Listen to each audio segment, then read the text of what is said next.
Hello. I am so ready to get started. I was just like looking over my highlights and like seeing what, I thought was important. And I'm just like, you know what? I'm so ready to just start talking because I feel like I've been holding it in for a minute. It's been a long time. By the way, welcome to my channel. I'm Alicia Dianne. This is Alicia Dianne Art. We do art here. We do fun stuff. We do creative building, career building. And what I feel is like, part of the journey as an artist is to grow as a person, as an individual too. And that's why I'm so excited to start this new series. It's called Artist Activism, and I'm doing a Black History book club. So I know in the last book club I was like, I don't think I want to do book clubs anymore, but I feel like it's so important. And I feel like we're at a point where I feel like there's so much that I hope that people are informing themselves with. I know when I started my journey and just like backtracking and understanding history, when I started JD's story, I really wanted to have a strong understanding, and I just started with one class. I took an Africana Studies class, and it helped me to begin that journey. So I only took formally like one course in Africana Studies, which Africana means like Africa and the diaspora. So all African peoples and their histories is what encompasses like Africana Studies. So that led me though to so many authors, so many educators, so many books that I then picked up and started to read on my own and do my own research. And so much of my graduate study was doing my own independent research, and it helped me to develop personally. And developing personally is what helped me to develop as an artist. It helped me to shape the stories that I wanted to tell. It helped me to understand the stories that I wanted to tell, and it helped me to really feel grounded. I feel like there's an important part of learning history that helps us to really understand our place in the world and where we want to go and where we want to spend our attention. And it helps us to stop wasting our attention in places that aren't important. So this new study that I'm doing, this new course that I'm doing, this Black History Book Club, is really to help African descended people, yes, people who are interested in that, yes, but also to help other cultures to understand like what it is to really start to understand our own history. And perhaps if you're not familiar, which so many of us aren't educated, especially, I mean, I can speak for the United States. I know that there's so much of African studies that I did not even remotely hear about before I took that first Africana Studies class.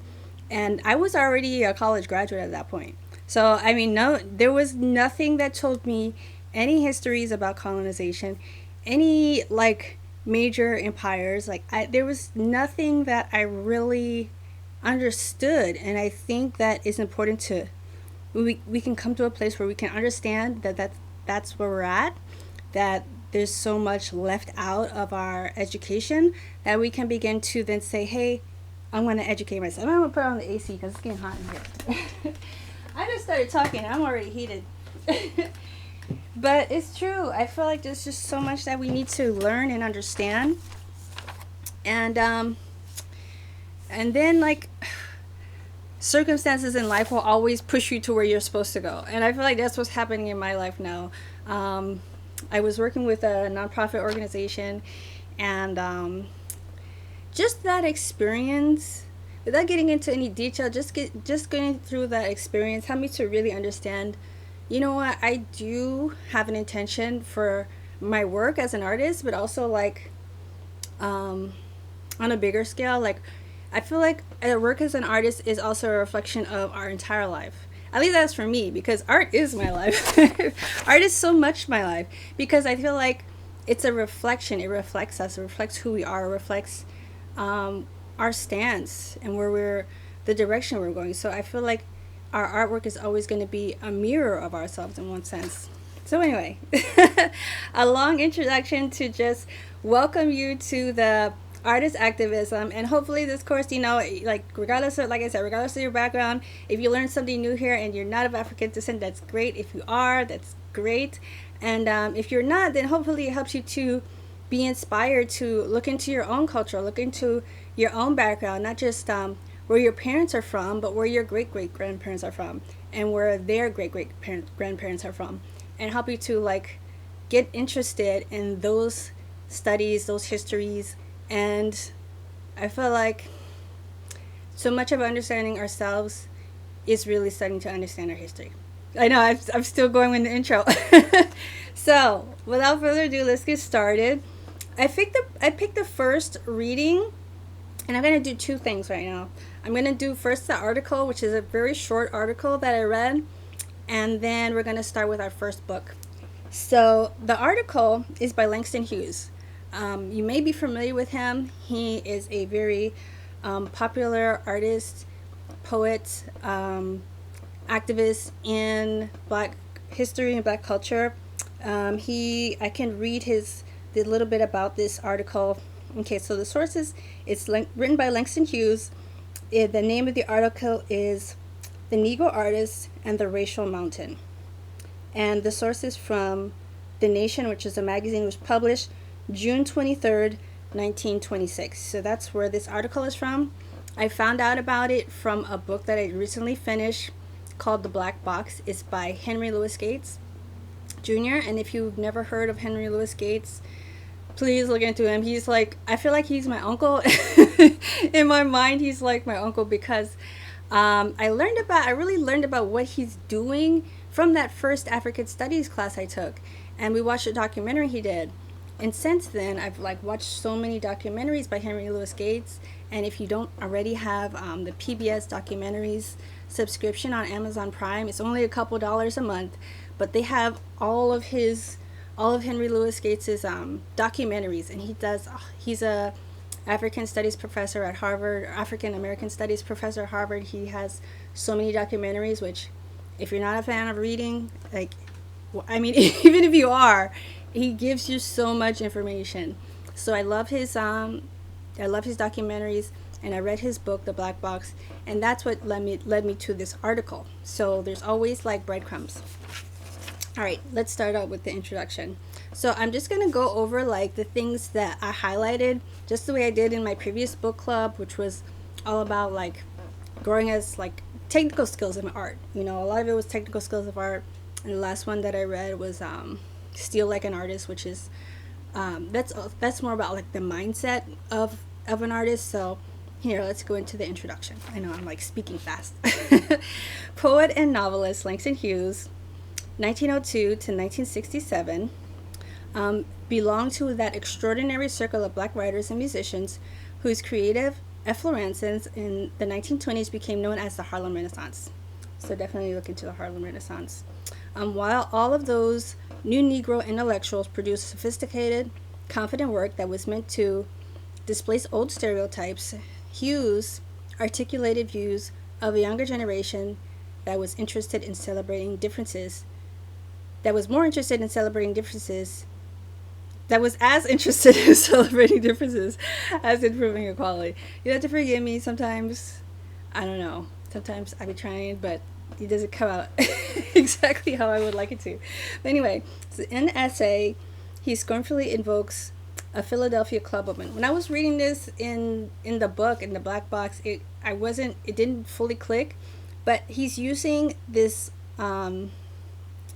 this character type, which he names the Philadelphia clubwoman. But that Philadelphia clubwoman isn't like an actual person. It stands in as a type of person that is rejecting their own culture.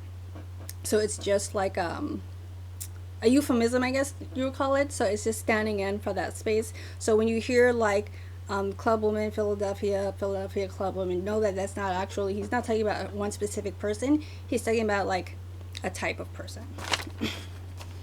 Okay, so he invokes the Philadelphia clubwoman to stand in for those in the Black community who advocated assimilation to white cultural traditions. All right, so here we go. One of the most promising of the young Negro poets said to me once, "I want to be a poet, not a Negro poet," meaning I believe I want to write like a white poet, meaning subconsciously I would like to be a white poet, meaning behind that I would like to be white. and I was sorry for the young man. For no great poet has ever been afraid of being himself. And I thought that that opening was really powerful and really, to me, I felt it was really strong because I feel like we still see that today. And I feel like that little trickster tries to get in people's minds today and says, like, forget your race, forget, your culture, forget where you come from, leave that behind. Kind of like when you hear that quote, like, I'm not black, I'm OJ. I don't know if you ever seen like the OJ documentaries where, or when he says that, and there's a subconscious belief behind that, and I think it's important to just like notice those types of things. So anyway, keep going. It says, but this is the mountain standing in the way of any true Negro art in America. This urge within the race towards whiteness, the desire to pour racial individuality into the mold of American standardization, and to be as little Negro and as much American as possible. Okay, let's keep going.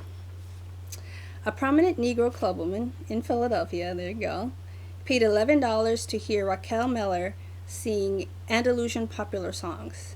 But she told me a few weeks before that she would not think of going to hear that woman, Clara Smith, a great black artist, sing Negro folk songs. And many an upper-class Negro church, even now, would not dream of employing a spiritual in its services. The drab melodies and white folks' hymn songs are much to be preferred. We want to worship the Lord correctly and quietly. We don't believe in shouting. Let's be dull like the Nordics, they say in effect. The road for serious black artists then would produce a racial art. Hold on, let me read that again.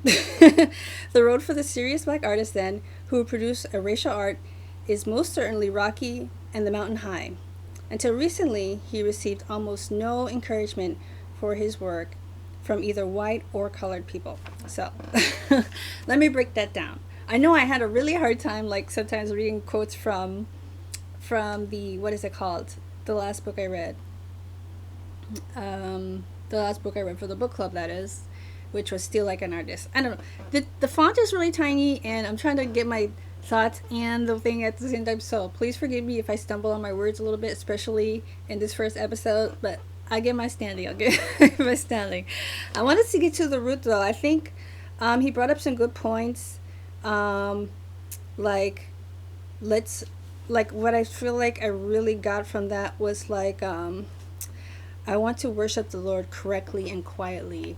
So like looking down upon like what it is to be worshiping in, say, like a more traditional American black church, and what that is like, and looking down and saying, well, that's not the proper way to worship. And I feel like that in itself is such a mind-blowing thing. Like, how is it that one way to worship is better than another way? How is it that one way to even serve or sing or talk to your God is better than another way? So I think just being aware of those types of things, and like how those things get put in a box, how people and cultures get put in a box and say, like, if you're not doing it this way, then you're not doing it correctly. So I thought that was pretty standout. Let's see. Most of my own poems are racial in theme and treatment, derived from the life I know. I am as sincere as I know how to be in these poems, and yet after every reading, I answer questions like these from my own Negro people. Do you think Negroes should always write about Negroes? I wish you wouldn't read some of your poems to the white folks. How do you find anything interesting in a place like a cabaret? Why do you write about black people? What makes you do so many jazz poems? So he's trying to like say, hey, these are the things that are from my experience. These are the things that I feel inspired to write about, but I'm getting criticized because I'm not fitting into the box that now my own community is putting on me. Let's see. But jazz to me is one of the most inherent expressions of Negro life in America. The external tom tom beating, beating the Negro soul, beating like. Let me see that again. The eternal tom tom beating in the Negro soul, the tom tom of revolt against weariness and a white world, a world of subway trains, of work, work, work, the tom tom of joy, laughter, and pain, swallowed in a smile.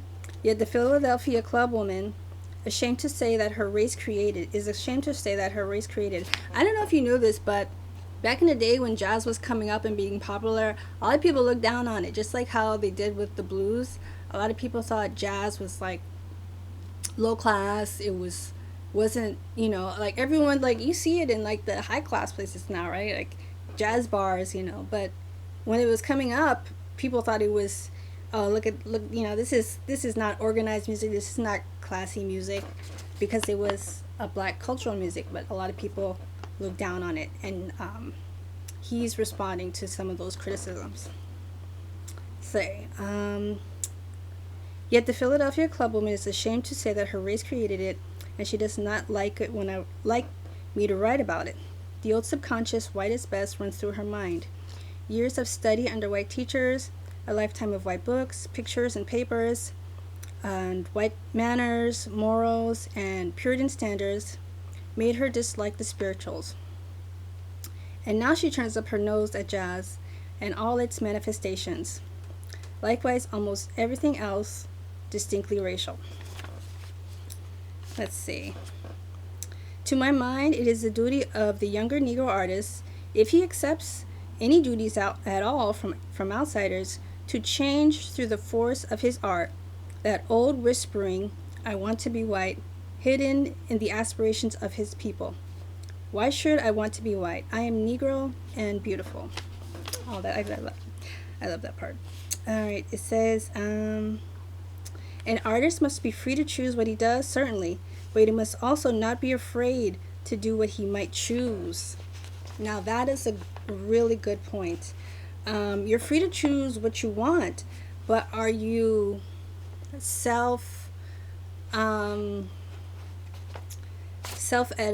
or are you changing that to be accepted by the masses? I think is what the point of that is. And I feel like that applies to so many of us, because sometimes we can be afraid to be our full selves, and that could be anybody, out of a fear of not being accepted by everyone. And the truth is, we're not going to be accepted by anyone anyway. And even doing this starting this new book club and really like focusing on Black history, I was like, not everyone is gonna necessarily like this. It's not necessarily I don't know, I don't want to step on people's toes, but also, should I not understand my own history and help other people understand my history because I'm afraid, or there could be a fear that could create a rejection? So I think it applies to artists today, but also he mentioned earlier, like, how can you really be authentic if you can be your full self and really understand and express your full self? So I think we shouldn't inhibit our art out of any fear of whether or not it's going to be accepted, and in a larger form. This is the very last paragraph, I know. This is a short one, but still, I think it's important. It says, let Paul Robeson singing Waterboy and Rudolph Fisher writing about the streets of Harlem, and Toomer holding of the heart of Georgia in his hands, and Aaron Douglas drawing strange black fantasies, caused the smug Negro middle class to turn from their white, respectable, ordinary books and papers and catch a glimmer of their own beauty.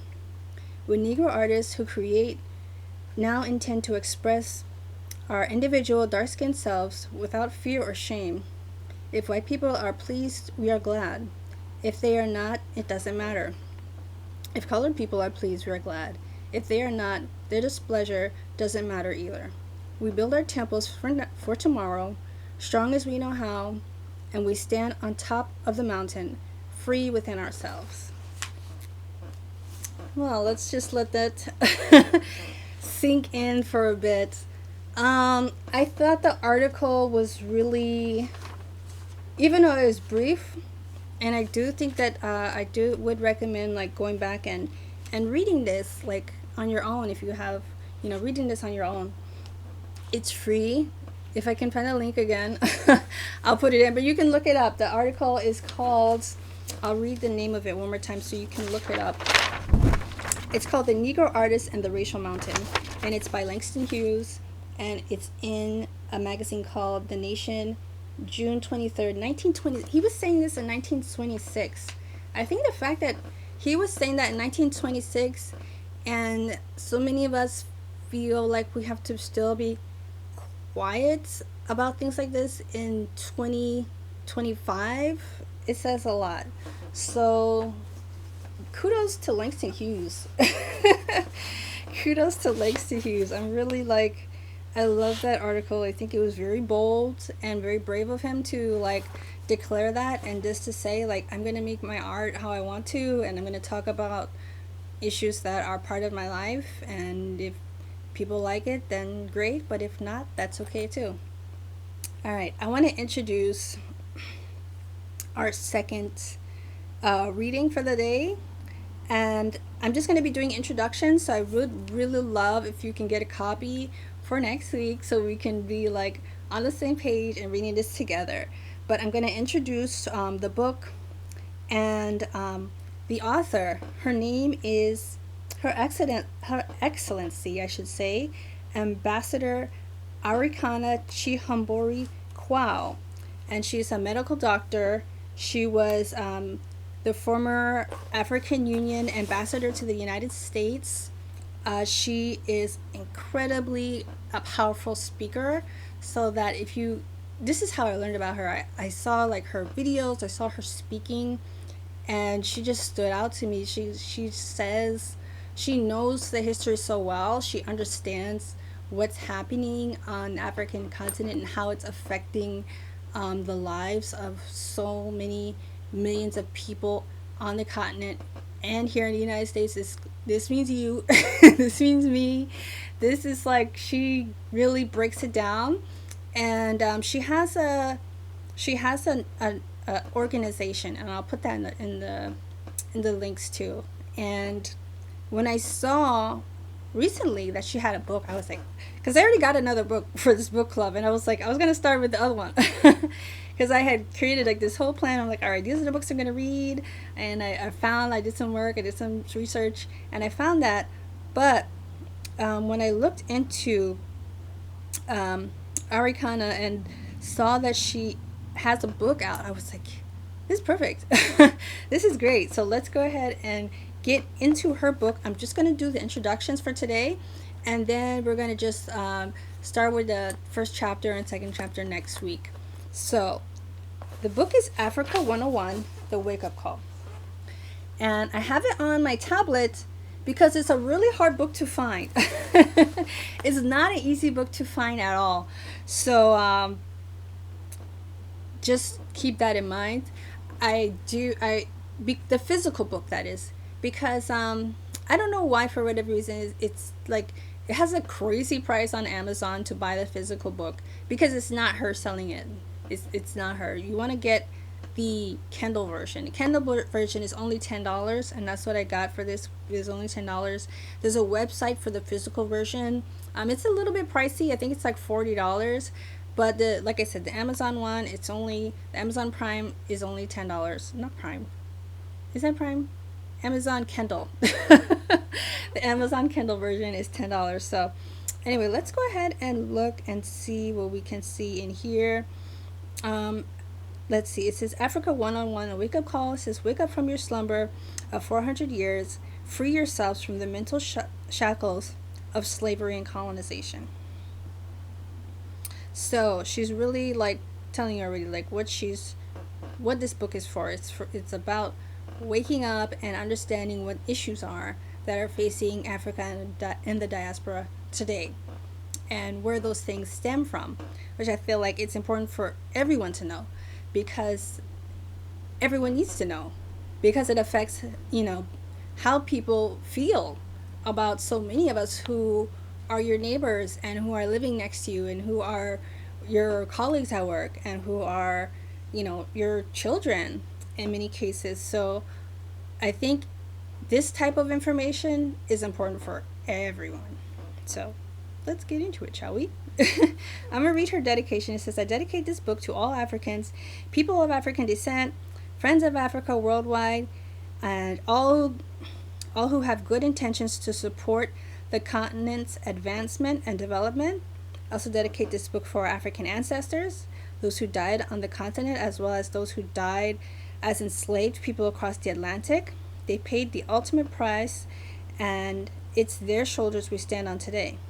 In addition, I also dedicate this book to all black men and women who were murdered by the racist white men, from Emmett Till to George Floyd. So she's already talking about people who were murdered just for their race, from Emmett Till to George Floyd.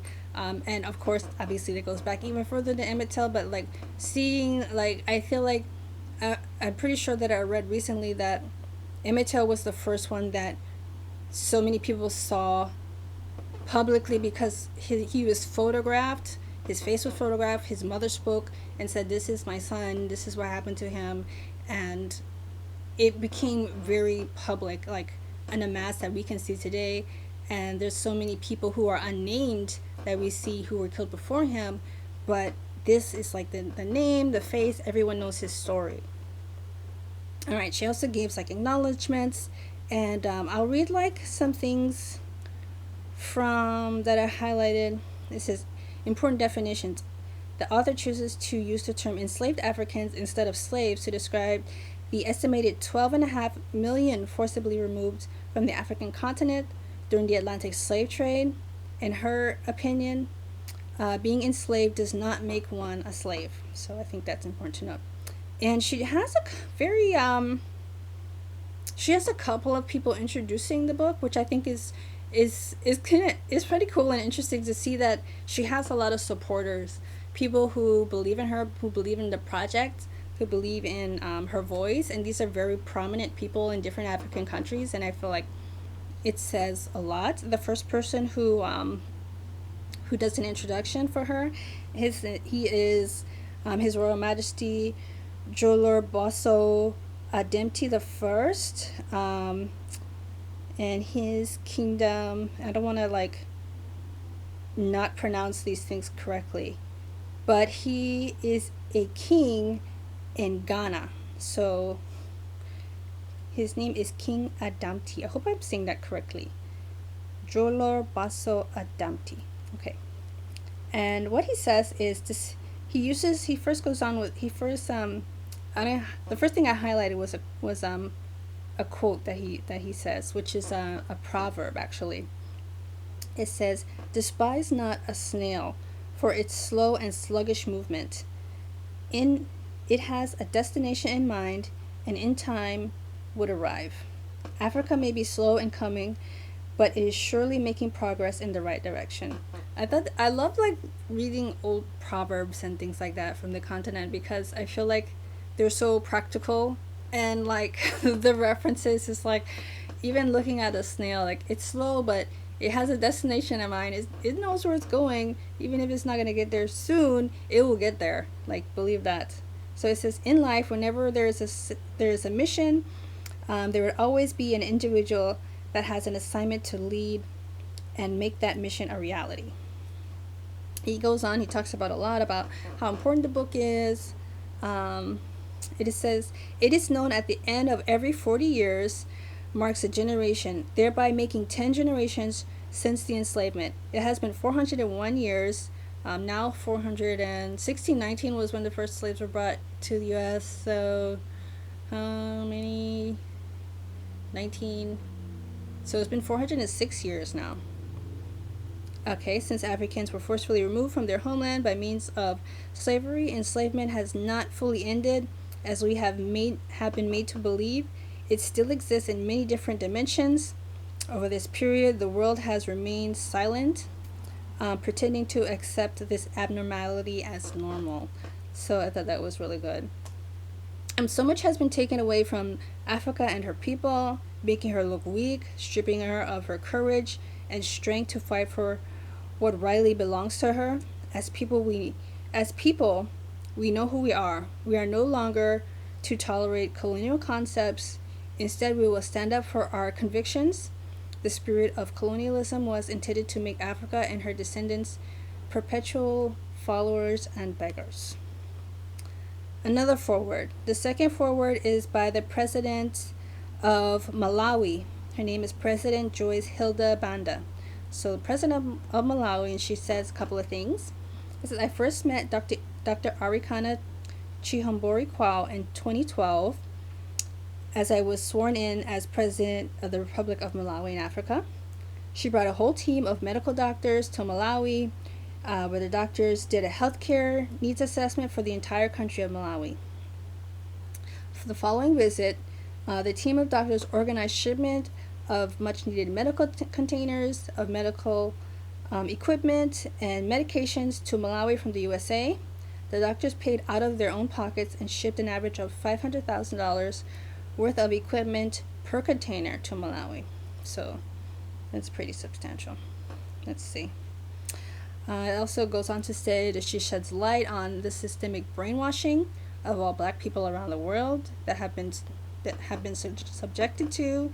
The ambassador rightfully identifies the African diaspora as the missing ingredient needed in order for sustainable development to take place in Africa, particularly in the environment of the African Continental Free Trade area. So African Continental Free Trade, and what she's saying, I hope I didn't like butcher it too much, but she's saying like the African diaspora, people who are not living on the continent, need to be involved in repairing what has been lost, what has been broken, what's not working currently. It's like hands on the ground, feet on the ground. We need people who are living around the world, who have ancestry tied to Africa, and I feel like the reason why we need specifically African people is because there is a connection, there is a bond, there's a tie there that is not breakable. It's there, whether we acknowledge it or not. It's there. So she's saying that we need people to become aware that Africa needs help from its people worldwide.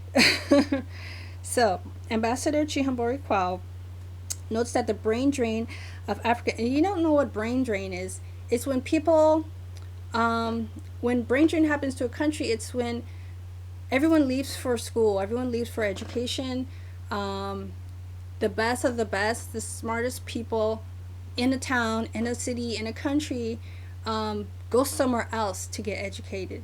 They'll go to, universities, wherever, and they stay there, and they don't come back, and they don't reinvest in where they came from.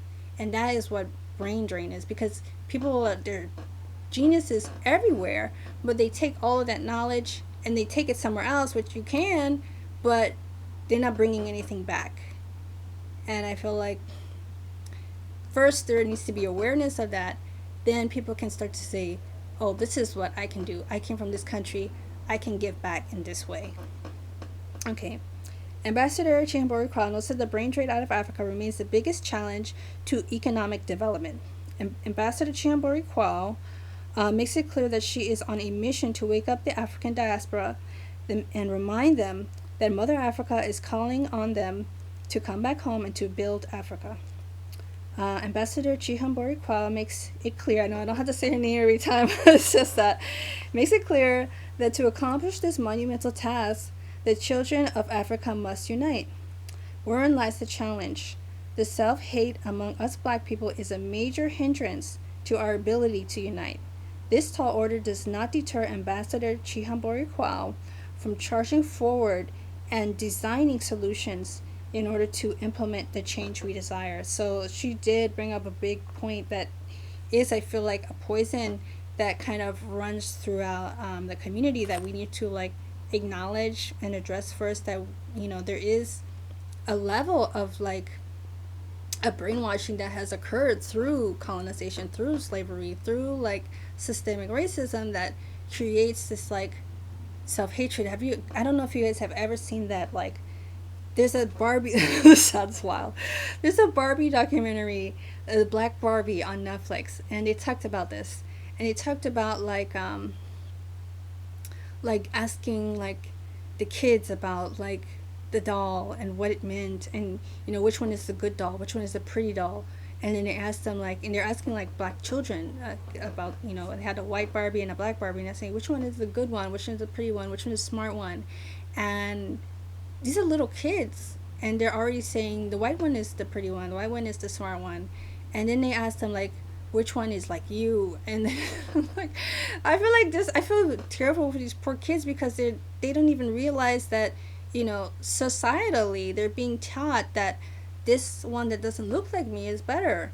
And I feel like first the biggest hurdle is recognizing that all of these things are happening and understanding like where it comes from. And that's why I really want to get into this book, and I feel like this is going to give us a lot of information. I'm just like, I can feel it. This is just the introduction. But I can feel like this is going to really like give me the information. I want to know it. Like teach me, like tell me, like talk to me. Like I'm open minded. I want to learn, and I hope you're I know I'm talking, but focus. All right, so all right, almost done with this introduction. It says this is a must-read book for anyone interested in Africa in any shape or form. It's a must-read book before going to Africa for pleasure. Tourist, that means you. If you're coming from Canada, if you're coming from France, if you're coming from England or Switzerland, if you're coming from, you know, Trinidad, if you're coming from Brazil, if you're coming from New York, or like, I feel like it's so important for people to understand the history of a place, because if they don't understand the history of a place, then they're not going to have the level of respect that they need to have, that they should have, going into these places and really saying, I understand, like, I understand you, I see you as you are, I understand. And I feel like those types of things is what needs to happen for real change to actually occur. Because every time I see people traveling, especially from the United States, when they want to go somewhere, they want to, you know, I want to go overseas, and they're always going to, like, you know, tell me where they're going. They're going to Switzerland, they're going to go to Ireland, they go to England, they go to France, they're going to go to Japan to get married, or they're going to go to, I don't know, anywhere, and they're not going to Africa. And I think a big part is that because people don't understand Africa, people don't really get it, and I think so much of that is because we're not taught it. But let's start learning. Let's start learning. All right, the last person who does the talk or the preface is his name is Professor Lumumba, and he is a professor of law and an advocate of high courts of Kenya and Tanganyika, which Tanganyika is like the previous word for Tanzania. So I don't know why it says that. It's not that old of a book, but maybe that's just still the territory I'll probably learn and be educated as we go. Let's see. I'm going to read some of this. It says, in this seminal work of Dr. Arikana Chihambori Kwao, explains how the process of enslaving Africans was not only genocidal, but the gravest act of humiliation and dehumanization. Did I say that right? Dehumanization. The archetypal slave master had only one agenda: to use the African slave as a beast of burden, which required that the latter be purged of self-esteem and self-worth. To borrow from Alex Haley's Roots, Kunta Kinte had to die before Toby was born. I don't know if you guys ever seen Roots. One of the best things my grandfather did for me was sit me down at like 10. Oh, I was like 10 years old, and we watched the whole like Roots series. And I feel like those type of experiences are important because you can grow up and you can have no idea about who had to suffer before before for you to be here right now? Who had to die? Who had to be humiliated? Who had to be tortured? Who had to have their whole self identity taken from them so you can still be here today? And I know that's a lot, but it's true. I think those types of, and this is why I think film is so important and art is so important. That's that whole that web that I'm about to say web series. It's a mini series though, because it was too long to fit as a movie, so it's a mini series. But Alex Haley's Roots is such an important art work of arts, and I feel like everyone should watch it. I feel like it's the best film story that I've seen that encapsulates the whole the history that we need to understand. It is a fictional character, but it's actually based on Alex Haley's grandfather. I remember that because or his ancestor. I know I think he heard it from his grandfather. But anyway, I know the story is the character is fictional, but it's actually based on real history. So anyway, if you haven't seen Roots yet, I would highly recommend that you see Roots. It says the slave traders depopulated a huge stretch of the African coast from present day Angola to the south of Mauritania in the north. I know I didn't say that right. Some demographers calculate that by 1850 the total population of the continent would be about 40% higher than it actually was at the time. Accounts differ, but but it is generally accepted that almost half of the population of Africa, was taken away to work on farms in Europe, the Americas, and the Caribbean. I don't know if you heard me. It said almost half the population of Africa was taken to work on farms in Europe, the Americas, and the Caribbean. And a lot of people don't even know that yes, they had slaves in Europe. They were working in people's homes as servants. They can't have like the big farms that we had in the South here and in the Caribbean because the farmland is not as fertile, but they did have slaves there. And I don't remember what percentage, but the mass population of slaves went to South America. So much more than came to the United States. So just these are things we're not taught. Anyway, said slavery, the African spirit has never been at ease because the quest for dignity never floundered, even at the worst of times. Indeed, the words of Marcus Garvey captured this even in the darkest hours when he aptly and pitifully said, "Liberate the minds of men, and ultimately you will liberate the bodies of men." That was really that was really, really cool.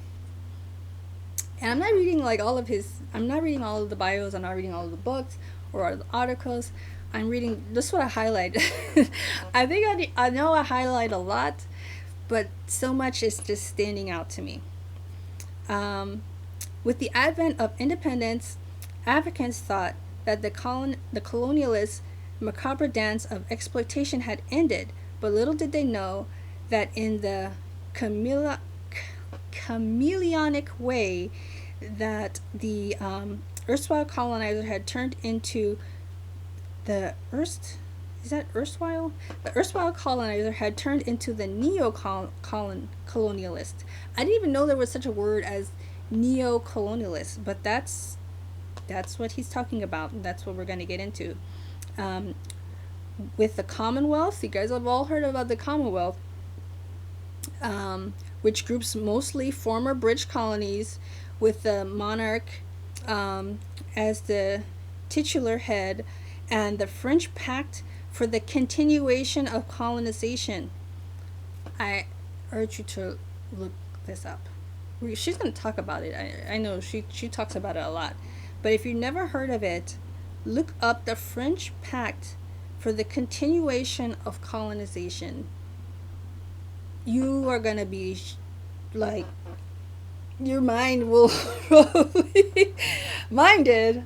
that happened for me when I learned about what that was and how much oppression France still has on a huge all of these countries, especially in the west coast, on the west side of Africa. Like, is something that that we should all know about. On this continent, it has not taken us long to deliver that struggle against colonialism. Although, oh, I'm sorry, I messed it up. Let me read this. So, Nkrumah, that was a leader. I don't remember which country right now. Um, it will come up again. The guy's name is Nkrumah. He was leader like in the 60s. And it says, this is a quote from him. It says, on this continent, it has not taken us long to discover that the struggle against colonialism does not end with the attainment of national independence. Independence is only the prelude to a new and more involved struggle for the right to conduct our economic and social affairs, to construct our society according to our aspirations, unhampered by the crushing and humiliating neocolonialist control and interference. So this is by Nkrumah. And he quotes him in this. And it says, according to Ghanaian historian Adu Boahen, the European states colonized Africa mainly to establish new markets for the finished products, to find a steady source of raw materials, to invest their surplus capital, and to maintain prestige and power. The establishment of an infrastructure for the transportation of goods, those are all the railways they built, the administration system, and even education were all meant to serve as economic gains of the colonial regimes. It goes on to say, democratic ideals invented during the European Enlightenment were never applied during the brutal conquest of foreign lands, especially Africa. Dr. Arikana Chihambori. This is still an introduction, by the way. These are the people who are just as hot as she is. It just says Dr. Arikana Chihambori Kwau's book of Africa 101. She reminds us that the subjugation and humiliation of the African people did not kill their spirit and desire to regain their freedom and dignity. Africa should not face east or west, but look forward. It also goes on to say that she invites us, talking about Arikana, she invites us to further, she invites us further to agree with Nelson Mandela that we can win because a winner is a dreamer who never gives up. And finally, these are the last couple of quotes that I'm going to do for today. And it says, this is from, let's see, she gives me, Dr. Arikana Chihambori Kwau. I didn't highlight the name of the person who said this. Gives meaning to the words of Julius Nyerere. I'm gonna need a pronunciator for some of these names.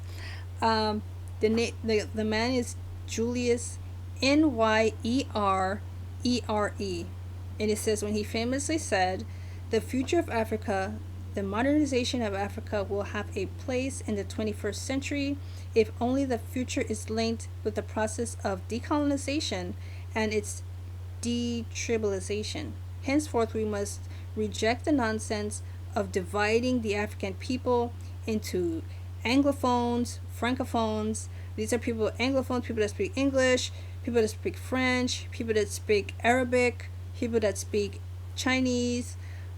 Stop dividing, and that also, like, stop dividing people from the north and the south, from Chicago to Miami. Stop dividing people from Barbados to Trinidad to Guyana. Stop dividing people living in South London versus West London versus, doesn't matter where you're from.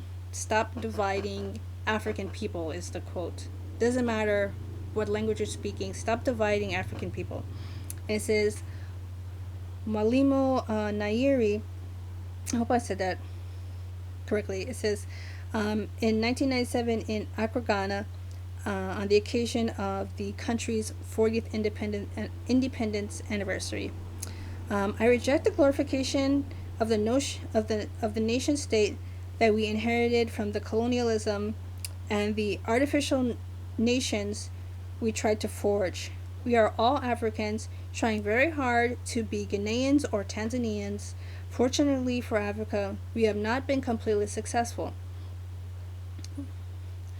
Um, let's see. The outside world merely recognizes our Ghanaianness, our Tanzanianness. What the outside world recognizes about us is our Africanness. So I got confused a second there. I was like, fortunately, we're not successful. He says we are all Africans trying very hard to be Ghanaians or Tanzanians or Brooklyn or Bronx or LA or whatever. But the world just sees us as we're all black. Those of us who are. If you're not, then but the world is not going to say, oh, this one is from this place and that one is from that place, or this one is here and he speaks this, or that one is there. It's like saying, in effect, that we all have a sameness about us. It says, what the outside world recognizes about us is our Africanness. We have a duty to serve Mother Africa. She tells us, wake up from your slumber of 400 years, free yourself from the mental shackles of slavery and colonization. Sister Arikana, I hear you, and I will respond to your clarion call. And that one is from the Professor Lumumba from Professor of Law. So that was a lot. I'm not even gonna get into her introduction today because I felt like that was a big mouthful. And I'm glad we did it. I'm glad we're learning, and people, yeah, those people that introduced Arikana Chihambarikwal, they were really, you can tell they felt passionate about what she wrote. They feel passionate about the subject matter. What the book is, it is a wake-up call. A lot of people think that being wokeness is about like things that don't matter, or things that are so irrelevant, like, you know, if the new actor on Game of Thrones, House of the Dragon has like dreadlocks, like, who cares? No one cares. It doesn't matter. It's not even like, it doesn't feel like culturally relevant. And I'm a Game of Thrones fan. I'm a big Game of Thrones fan, but it's not culturally relevant. He still has like, it's ridiculous. I'm not even gonna go there too much, but that's not what it means to be woke. Being woke is to understand your own oppression. That's what it means. It's understanding your own oppression and where those things come from. So I hope that we can start to understand where things are coming from. It's not in our heads. Nobody's making anything up. We're trying to learn about real histories, and maybe something that you learn can inspire you, because I really hope to use what I learned, and I'm trying to be as open-minded as I can going into these books, is so that I can learn, because I feel like I really want to learn. That's really where I'm at. I hope that I can learn as much as possible, and I hope that you are also open to learn as much as possible. Regardless of what your background is, you can still like gain that understanding, and like that's what we really hope, is that we can not really treat each other in a proper way and have real conversations if we don't understand each other, if we don't understand each other's backgrounds, and like try and erase history. Like, history keeps, people are trying to constantly erase history, and we really need to make sure that that is not happening. Not on our watch. It's not going to happen. History is going to be more prominent than it ever was, because it's more relevant now to us, to people who can share this type of stuff over the internet that they didn't have, you know, that we have now. So let's use these for, like, you know, and talk about things that are important, so we can then make art that's important, and we can do whatever we feel led to do from that information. I think that's all I need to say. This wasn't easy for me to like I know it's a risk for me to jump into this type of subject matter. I usually just talk about art, but this is all the stuff that's happening in my mind behind the art. So I hope that you can understand where those things are connected, why I'm interested in the type of work that I'm doing, and why I hope that I can do more. And I hope that you can look into yourself and see, like, what is it that you want to do? What is it that you want to say? What is it that you want to learn and educate yourself more about? The book is Africa 101, The Wake Up Call. And we're going to start with her introduction next week. Let me see.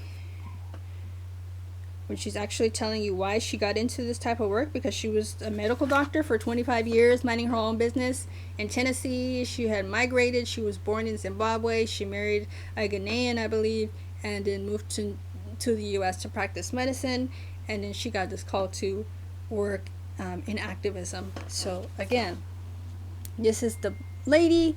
This is the book. I hope that you get it and read with me. So next week, introduction in chapter 1, and I will see you then. Thanks for joining me so much. I'll see you guys next time. Be grateful, live balanced, and be yourself. All right. Bye-bye.